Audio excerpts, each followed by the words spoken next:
সোজা হয়ে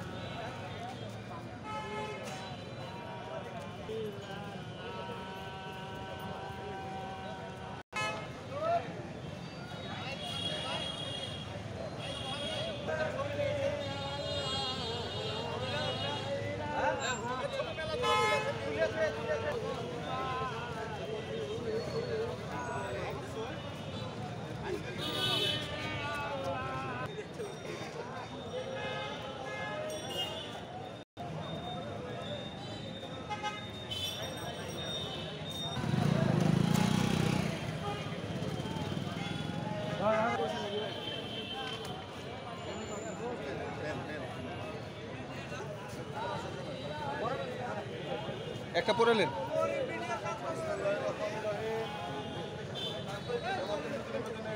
ম্যানেজার শফিকুল ইসলাম শফি, আমরা এখানে দাঁড়িয়েছি গত 5 তারিখের পরে যে টুকু বাহিনী আগায় বসে টমাস সন্ত্রাসী বাহিনীতে দাঁড়ায়, তারা বিভিন্নভাবে জন্য আমরা এখানে দাঁড়িয়েছি।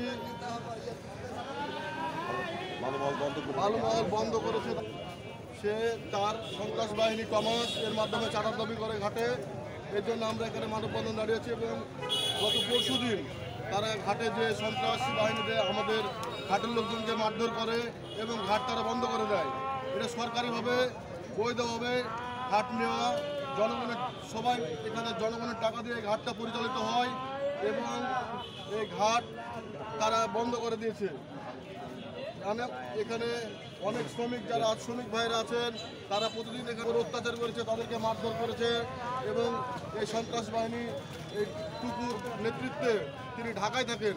ঢাকায় বসে টমাসের এই টমাস তার বাহিনীর প্রধান হিসাবে কাজ করেন এবং তারা এই ঘাটটি বন্ধ করেছেন।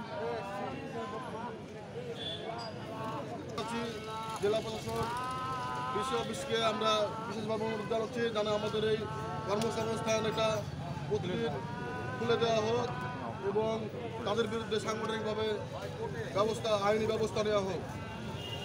আমাদের জনাব ভারপ্রাপ্ত চেয়ারম্যান দেশ নায়ক জনাব তারেক রহমান বলেছেন 5 তারিখের পরে যারা চাঁদাবাজি খায় এই বিএনপিতে হবে না। এই বিএনপির এই নাম ধরে এই টুকু বিভিন্নভাবে চাঁদার দাবি করে আসছে 5 তারিখের পর থেকে। আমরা চাঁদা না দেওয়ার কারণে সে বালুরঘাটটি বন্ধ করে দিয়েছে এবং আমাদের ঘাটের শ্রমিক ভাইদেরকে মারধর করেছে। আমাদের এই চাঁদাবাজি চাইছে আমাদের কাছে, তোর মালিককে ডাক, তোর মালিককে ডেকে আমাদেরকে চাঁদা দিতে বলতে আমাদেরকে টাকা অনেক সমস্যার কারণ হচ্ছে সামনে যে একটু পিছলেন সবাই আসুক।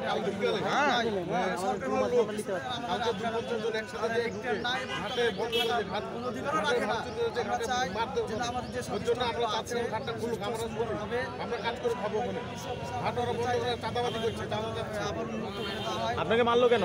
আমাকে মারলো, আমি ওখানে ছিলাম, ঘাটের লোকের জন্য মারলো আমাকে। আমি ওখানে ঘাটের লোক, আমি তো বাইরের লোক না। আমি এটার বিচার চাই, সুষ্ঠু বিচার চাই এটার আমার।